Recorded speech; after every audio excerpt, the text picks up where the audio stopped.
toxic substance.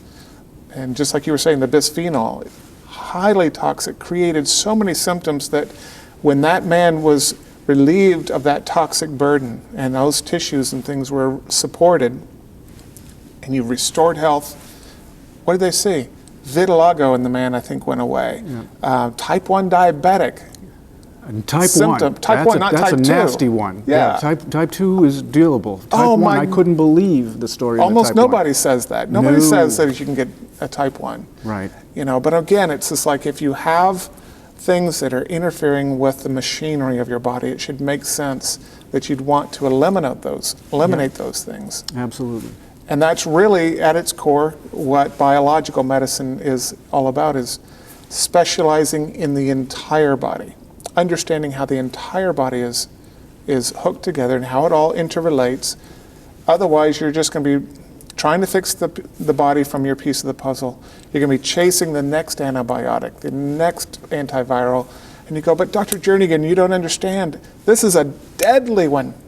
Well, I treated patients in Africa with malaria. How did that Two go? Anglo kids, they were not looking good. They'd already been the full medical thing and it wasn't working. It was Plasmodium falciparum, which is the very deadly form of malaria. Mm-hmm. And they were just limp as just limp rags on the bed. And I'm treating these two little children. And when I got done, again, turned on all the circuits. And actually, it was hard for me in that situation not to do kind of like the allopathic mentality, which is like, what's going to kill the malaria for the body? But that was an impossible solution when I figured out the answer, because the medicines that tested, because I did test that way, because I was like going, oh my gosh, if I do this wrong, these children will die. Right. Very real, die. Like, but even if I could achieve health that way, the children wouldn't have taken the medicines but once because they taste horrible and they're children, little children. And so I changed my tactic and I said, okay, if everything that's gone wrong in the body, like if you could ask the body anything, what's your best question? Well, how about one that says, if everything in the body that's gone wrong at any time of the night or day, in any neurological posture, meaning like even if something only goes wrong when you stand on your head at 3 in the afternoon, that's in that question. It's a huge question to ask the body. And you have to have a huge possible solution, answers, tools to find the answer to that question, because it's such a big question. The body knows the answer to that question. Well, I figured out the solution to that question for each of those kids. And I think it was a God thing, because it was just nothing that was anti-malarial, nothing that was antimicrobial. And it was basically, my scientific brain goes, seriously, I reformatted the test, did it again, tested again, still get the same thing right then and there with the patient. I don't have to wait for some laboratory result to come back. I can actually test right then and there and figure out what they needed. And I kid you not, within 30 minutes, the fever broke with one application, which again, to me was like a God thing, because when I tested, how many times a day does the medicine need to be given? It was still just one time a day. And I'm like, seriously, this is life and death. So I'm thinking at least twice a day, right? What was the medicine? Well, I don't even know to this day. I guess I might go try to find their file. Was it something you had brought with you? Yeah, I brought some stuff with me, and it was just... was it a homeopathic It was remedy? different for each child. Interesting. It was different for each child. I think each one needed one essential oil applied to their belly. You know, one needed, I think, an intestinal formula that, to me, like I said, is kind of like going, I wasn't quite sure why I brought it.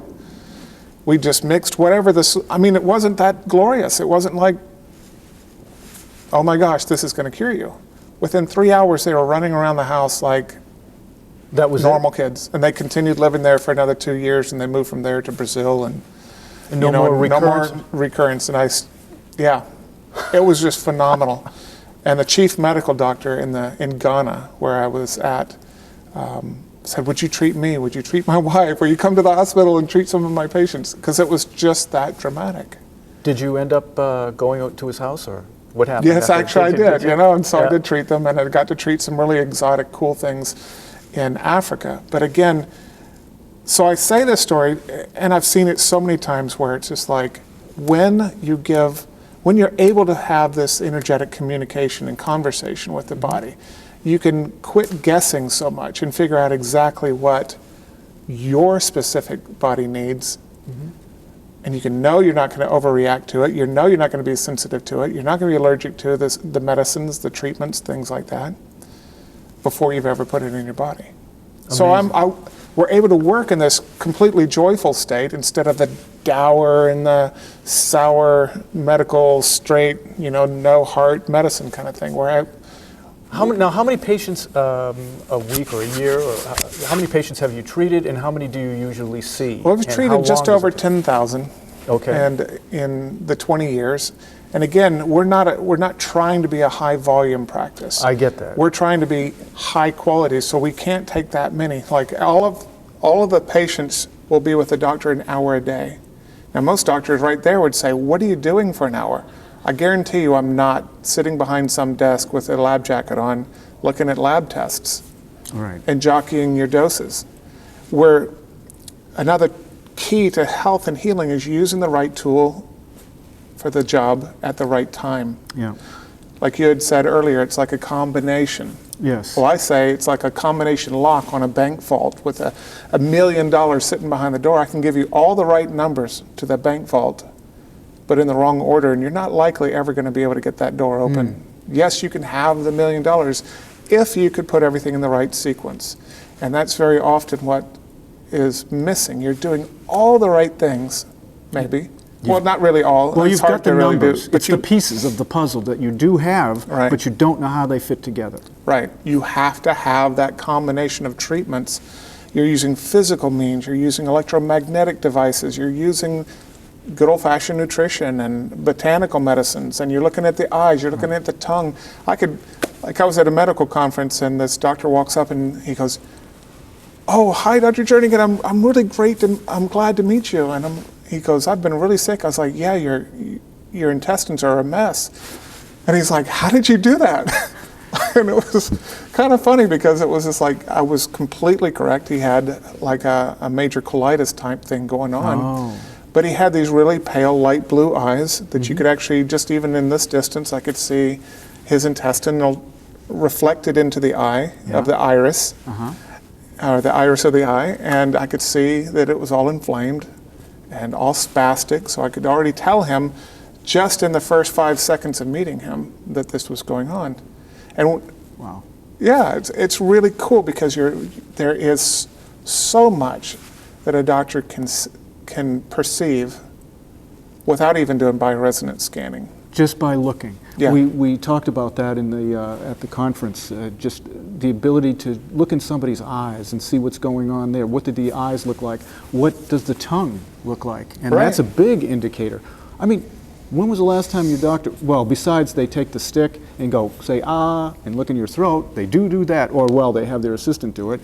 But that's about it. I mean, they're not trying to read anything from it. They're just trying to see if your throat's red. And our patients love when we do the tongue stuff because we teach, if you're going to be with a patient for an hour a day, you could shoot the breeze or you could just start teaching. So we start teaching kind of what's wrong, Excellent. What are we seeing, why is it this way, what it means, things like that. And so when we're talking about the tongue, the patient, we teach them, it's like, well, okay, when you get to a mirror, stick out your tongue, you can see this, this, and this, and it means this, this, and this.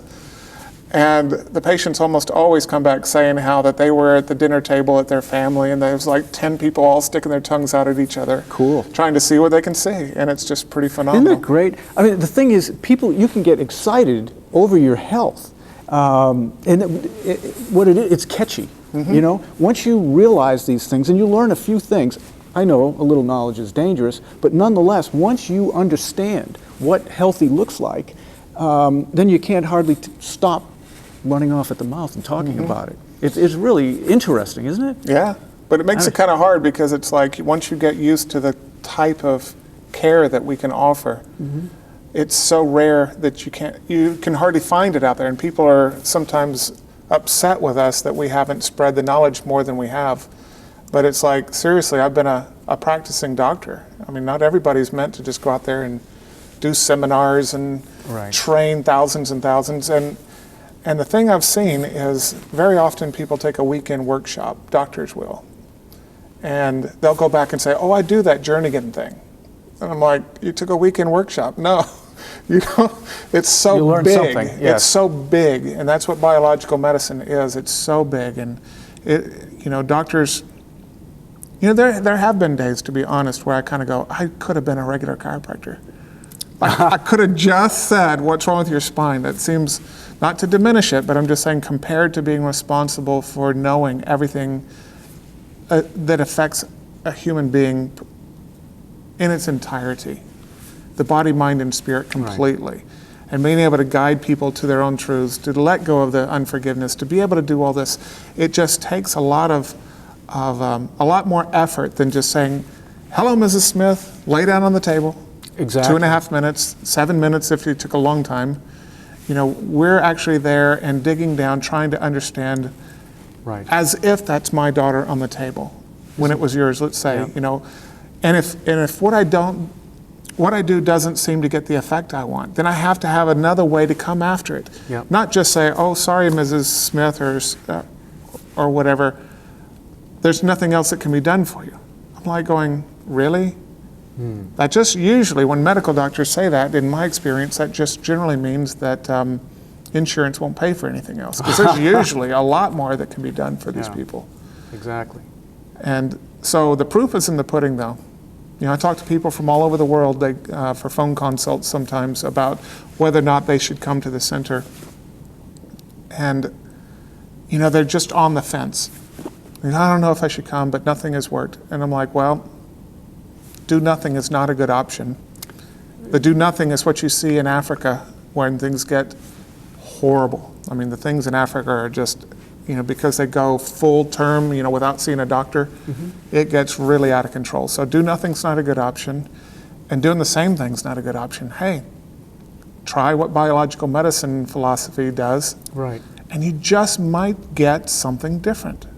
Well, if you do the same things today that you've been doing right along, you can be sure. You know, I sometimes have said in the past that tomorrow is going to be the same as today if you don't do anything about it today.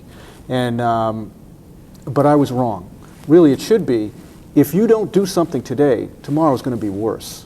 If you have problems, you have to address the problems. Otherwise, your health is going to degrade. And then it takes that much more time to dig yourself out of the hole. It takes that much more work to dig yourself out of the hole because you've compromised your health. It's like having a baseball team that's, you know, just underperforming and is in last place. Well, you know, you can start replacing pieces, but it takes a long time to get back up to if you want to come in first place. Well, as you and I were talking before we started recording, you know, I look at some of these cases and I just want to weep with them. I mean, and sometimes we do, but still, I look at them because I go, it didn't have to get this bad, Right. their situation. And it just breaks your heart when you see, especially, it seems to be this big group right now that's just worldwide in occurrence where it's these younger people. You know, there's 17, Huge. you know, 15, 16, 17-year-olds that are bedridden, and it's mother-daughter teams who come because the mother brings them to the clinic, and it's Right. just like they've missed 2 or 3 years of their school, their high school years. I mean, they were an athlete maybe. They were scholars and students that were just doing very well until they got sick. And I'm like going, if you'd had this treatment at the first doctor, Right. what would your life be? You wouldn't have lost 2 or 3 years in school. You would have been going to prom. You would have, you know, if All the that's things. big, you would have had the ability to have a whole different path.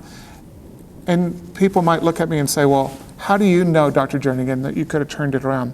Because I turned it around at the end. Right. I was able to turn it around at the end of all these years of loss. How much easier is it when you're the first guy? But we're never that way. Rarely ever does anybody come to us first. They've usually exhausted everything else.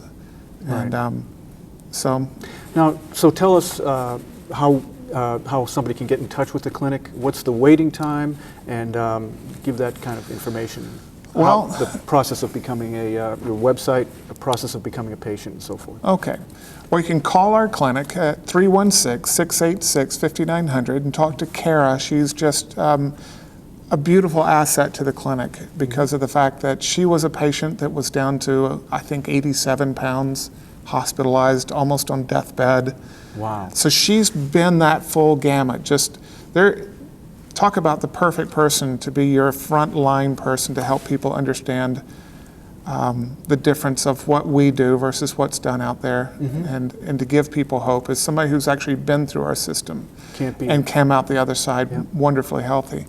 There's our website, which has a live chat option on the front web page. So again, that accesses Kara through the internet. So that's hansacenter.com. That's HANSA center.com. Okay. So I also I'm on Facebook, Dr. David Jernigan, spell out Dr. and David Jernigan, Jernigan. Okay. And so I blog quite often. There's probably several hundred posts. And again, I'm not out there like a lot of them that are trying to sell you a supplement. Great. I mean, from a financial perspective, maybe I should be.